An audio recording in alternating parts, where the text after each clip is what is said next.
ఆత్మబంధువులారా, సాధారణంగా ఎవరికి వారే ఏదో ప్రయత్నాలు చేస్తుంటారు.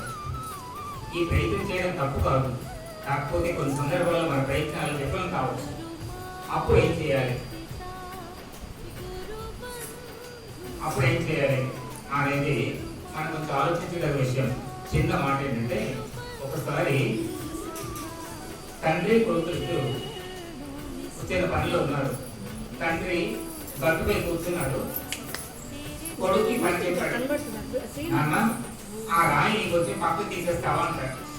అయితే కొడుకు ఎవరు ఉన్నాడు, బలంగా ఉన్నాడు కాబట్టి అలాగే నేను కూర్చొని తీస్తాను అని అన్నాడు. తాను ఎంత ప్రయత్నం చేసినా రాయి రావట్లేదు. చాలా ప్రయత్నం చేస్తున్నాడు, ఇంకా రావట్లేదు. తండ్రి కొంచెం చూశాడనమాట, ప్రయత్నిస్తున్నాడు. ఆయన కొడుక్కి 2-3 సార్లు ట్రై చేశాడు కాబట్టి బాగా అలిసిపోతున్నాడు, చెమటలు కక్కేస్తున్నాడు. అప్పటికీ రాయి తగలట్లేదు, కనీసం ఇంచి కూడా తగలట్లేదు.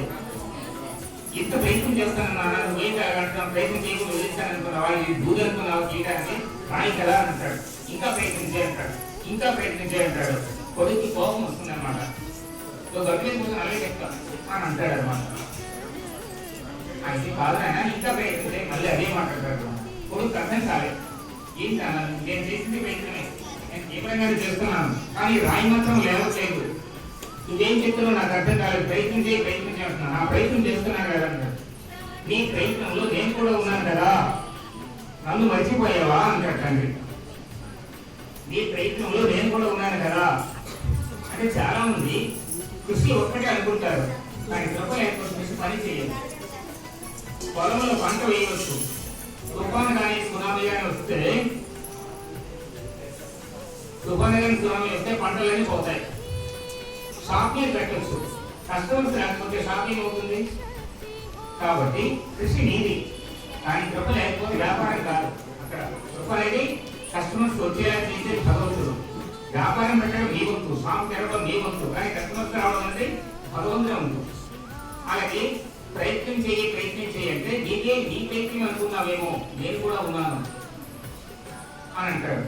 అయితే నేను బలవంతుడిని, యవ్వనంలో ఉన్నవాడిని, నేనే ఆయన పక్కకు తొలగించలేకపోతే తండ్రిని ముసలి వాడిని నువ్వేం చేయలేకపోతున్నాడు. ప్రయత్నంలో నేను కూడా ఉన్నాను కదా అని తండ్రి అంటే, కొడుకు అంటాడు ముసలి వాడిని నువ్వేం చేయగలుగుతావు, ఇంత యవ్వనంలో బలంగా ఉన్న నే రాయిని కలగించలేకపోతున్నాను, ఆఫ్టర్ నువ్వేంటి అని అంటాడు.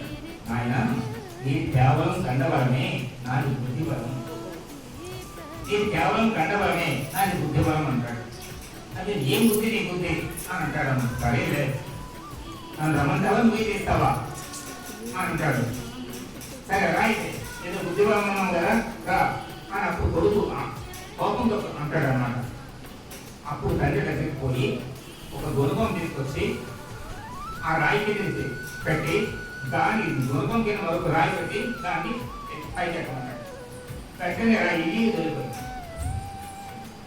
ఇంతసేపు నీ కండబలం చూపించావు, రాయి దొరికిందా అని అంటాడు. అప్పుడు తండ్రి కాలం పడ్డాడు. బుద్ధిబలం వచ్చాయి, ఎల్లప్పుడూ కండబలమే పనిచేయదు. డబ్బులు నేను షాప్ పెట్టవచ్చు, కస్టమర్స్ రాకపోతే నువ్వేం చేస్తావు, పెద్ద హాస్పిటల్ దగ్గరికి పేషెంట్ రాకపోతే నువ్వేం చేస్తావు, నేను ప్రజలందరికీ డబ్బులు వచ్చి ఉండేది వారి. కాబట్టి నువ్వు చేసే ప్రయత్నం సఫలం కావాలంటే, నువ్వు చేసే యత్నం సఫలం కావాలంటే అది కృప కూడా కావాలి. కృషి కృప, కృషి పావలా ఉంటూ కృప ముప్పావలా ఉంటూ. ఒక్కొక్కసారి కృషి పోవచ్చు, మీరు పెట్టే వ్యాపారం పోవచ్చు, మీరు చేసే ప్రయత్నం పోవచ్చు, కానీ కృప మాత్రం 75% ఉంటే అది రిజర్వ్, అది ఎల్లప్పుడూ ఉంటుంది. ఒకసారి దైవాన్ని నాకు కలిసి వచ్చిందా 100% మీదే, రిజల్ట్ మీదే. ఎవరు కానీ ఏ రంగంలో ఉన్నవాళ్ళు కానీ, విద్య, ఉద్యోగం, వ్యవసాయం, ఏ రంగంలో ఉన్నవాళ్ళైనా సరే కృషి కృప ఇది కావాలి. అయితే ఇక్కడ తండ్రి స్థానం గురువుది, బిడ్డ స్థానం శిష్యులది.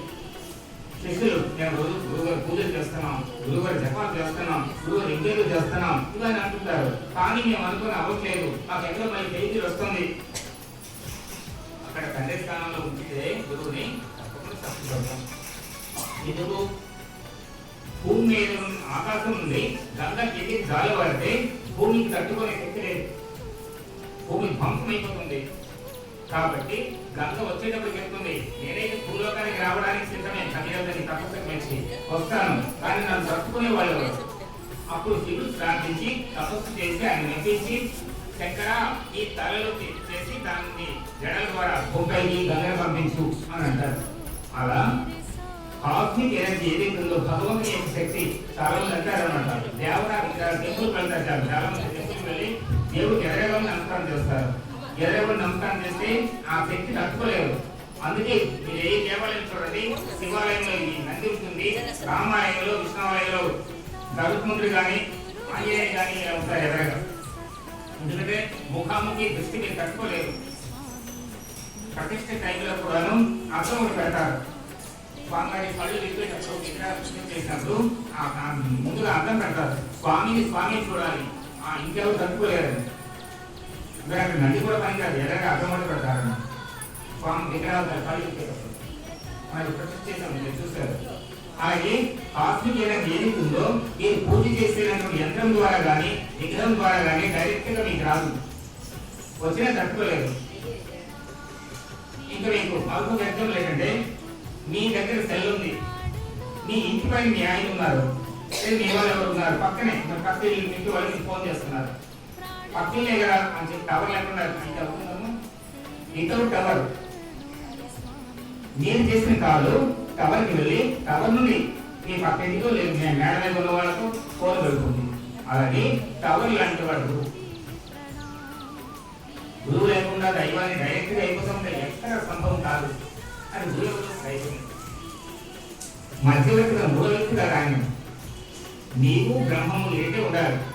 ఇంకా అద్వైతానికి వెళ్తే నీవు అనేది అయినా ఉండాలి, బ్రహ్మమైన ఉండాలి. రెండో దానికి ఆస్థానమైన అద్వైతంలో. కాబట్టి ఇక్కడ బ్రహ్మమే ఉంటుంది, ఆ బ్రహ్మంలో నీవై ఉంటావు, నీవే బ్రహ్మం, ఇది అద్వైతం.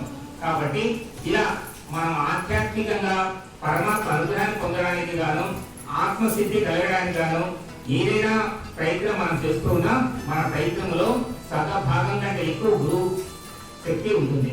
కాబట్టి గురువు శక్తిని నింపుకుని గురువును ముందుకుని సాధన చేస్తే మన సాధనలో సిద్ధి. అర్జునుడు అదే చేశాడు, మనం చెయ్యలేదు. కృష్ణుని ముందెడుకొని ఆయన యుద్ధం చేశాడు, విజయం సాధించాడు, విజయుడు అయ్యాడు. మనం గురువును వెనక్కి పెట్టేసి సాధన చేస్తున్నాం, ఏమవుతుందో మనకి తెలుసు, మన ప్రయత్నం ఏమవుతుందో మనకి తెలుసు. కాబట్టి ఈ గురు పౌర్ణమి సందర్భంగా గురువుని, మన గురువులో వ్యాస భగవానుని, మన గురువులు దత్తాత్రేయుని, మన గురువులో రాఘవేంద్ర స్వామిని, ఇలా మన ఇష్ట దేవతల్ని, అలాగే జగద్గురువులందరినీ మనం మన ఇష్ట గురువులోనే దర్శించి ఆరాధించుకునే పుణ్య ఘడియ ఈ గురు పౌర్ణమి. ఈ సందర్భంగా మనం గురువుని స్తుతించుకున్నాం. శ్రీమాత్రే నమః.